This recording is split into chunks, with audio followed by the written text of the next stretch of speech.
베이비 부머 세대, 꿈을 이루었다지만 결코 행복하지 않다. 그토록 잘 살기를 열망하며 열심히 살아 드디어 세계 경제 순위 10위에 올랐다고 합니다.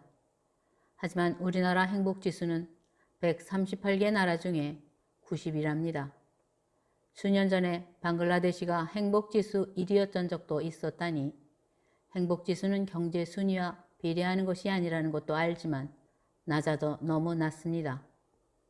우리나라의 행복지수가 이처럼 낮은 이유는 어려서부터 치열한 입시 경쟁을 치러야 하고 대학을 졸업해도 취업이 되지 않으니 결혼이나 주택 문제도 심각한 지경에 이르고 있습니다.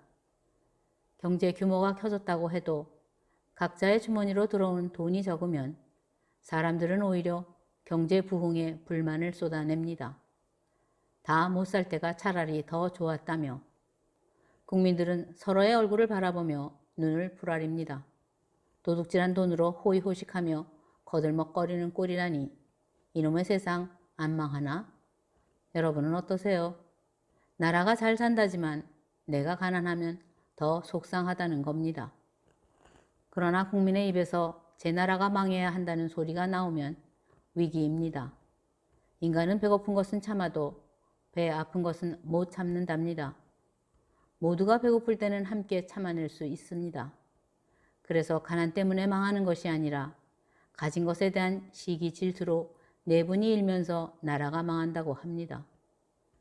1997년 우리나라가 국가 부도 위기에 직면하면서 IMF 체계에 들어갔을 때 전 세계 사람들은 당연히 올 것이 왔다고 냉소적인 시선으로 바라보았죠. 하지만 이후로 IMF를 극복하는 과정에서 세계인들은 대한민국을 다시 평가하게 되었다고 합니다. 동북아의 끝자락에 붙은 작은 반도 국가, 그나마도 분단되기까지 한 나라이지만 세계적인 수준의 철강, 조선, 반도체, 자동차 등의 산업국가임을 알게 되었다고 합니다. 정말 내 나라가 안팎으로 시기 질투를 불러올 만큼 잘 사는 모양입니다. 그런데 국민의 체감지수는 최악입니다. 그래서 이혼율도 자살률도 최상위에 올라 있다고 합니다. 결국 굶지 않고 살만하니 비교의식만 커지고 있는 겁니다. 더구나 인터넷 강국으로 시시각각으로 떠오르는 소위 잘나가는 사람들의 기사가 희망을 주기보다는 오히려 절망감을 일으킵니다.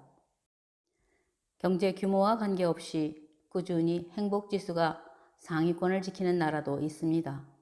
바로 부탄입니다. 부탄의 전국왕 추크는 1976년에 국민 총행복지수를 발표했습니다. 바로 사회발전은 물질적인 풍요로움이 아니라 정신적인 풍요로움에서 온다고 하는 겁니다. 다시 말하면 요즘 우리나라 통치자처럼 전 국민을 잘 살게 해준다는 물질적인 풍요가 아니라 정신의 가치에 있다는 것을 국민에게 꾸준히 계도해 왔습니다. 그 결과 2005년 한 조사에 따르면 부탄 국민의 95%가 행복하다고 답을 했답니다. 세상은 온통 물질의 풍요를 강조하지만 부탄 정부는 30여 년 동안 이 운동을 꾸준히 해온 결과 국민의 생각을 바꾼 겁니다. 이런 결과에 대해 부탄의 고위 관리는 세계 사람들에게 대답했답니다. 행복이란 집이나 자동차 혹은 전자제품 등의 물질을 소유하는 것과 비례하지 않는다. 행복의 열쇠는 지금 가지고 있는 것에 만족하는 것이다. 2차 대전 이후로 인류는 역사 이래로 물질의 풍요로움에 취해 전 세계는 소비 환상의 북소리에 맞추어 움직여 왔습니다. 그러나 소비는 교활한 것이라고 합니다. 버는 것보다 많이 지출하게 만들면서 인간을 점점 더 빈곤의식으로 몰아간다고 합니다. 현대인의 소비는 40년 전에 비해 무려 12배가 늘었다고 합니다. 결국 소비가 미덕이라며 경쟁적으로 소비를 부추기던 부자 나라에서 사는 미국인들이 소리치기 시작한답니다. 이웃에 뒤지지 않으려고 허세를 부리다가 죽을 지경이라고.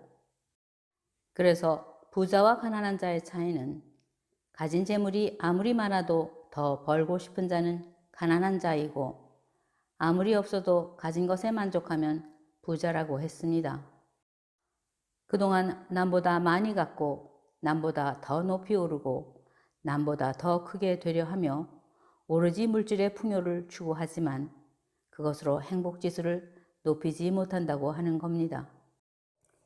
이제 대한민국 국민이면 굶어 죽는 사람은 없습니다. 그만큼 국가가 부강해져서 복지 예산이 늘어나면서 노인부터 유아까지 최저 생활은 보장하고 있습니다. 이런 상황에서 굶는다면 그것은 개인의 무능입니다. 그런데도 국민이 행복하지 못하다면 정신의 문제인 것 같습니다. 원인을 곰곰이 생각해 보자면 그 어떤 세대보다도 베이비 부모 여자들의 정신이 유독 병들었다는 나의 개인적인 생각입니다. 베이비 부모, 그 어느 세보다 비교의식이 강한 세대입니다. 누구보다도 치열하게 살아남아 오늘에 이르렀으니 생에 대한 자부심은 또 얼마나 크겠습니까? 그래서 남은 생도 분명 다른 누구보다도 잘 살 거라고 예측을 하며 60절에 들어섰습니다. 그러나 예측대로 가지 않는 것도 인생입니다. 이미 남편의 은퇴는 시작되었고 자식들은 독립하지 못하고 부모님들은 백세를 바라보며 살고 계시니 그래서 그런 현실에서 도피하고 싶은 마음뿐입니다. 그것을 핑계대기 위해서는 상대를 공격합니다. 남편 때문에, 자식 때문에, 사회적인 편견 때문에, 시댁 식구 때문에. 그러면서 자기 인생을 찾겠다고 가정을 떠납니다. 선한 일을 위해 교회 봉사를 한다고 떠나고 나라 염려한다며 광장에 나가 정치 구호를 외치고 힐링한다고 트롯 공연을 따라다니고 말솜씨 좋은 강사에 열광하며 강연장 쫓아다니고 신세 한탄한다고 친구 모임 같지만 결코 행복하지 않을 겁니다. 왜냐고요? 여자의 진짜 행복은 가정에 있기 때문입니다.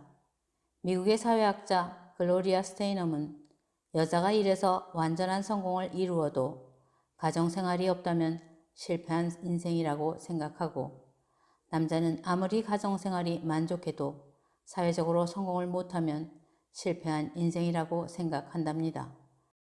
하나님이 만든 유일한 공동체, 가정이 있어야 사회도 있고 국가도 존재하는 겁니다. 감사합니다.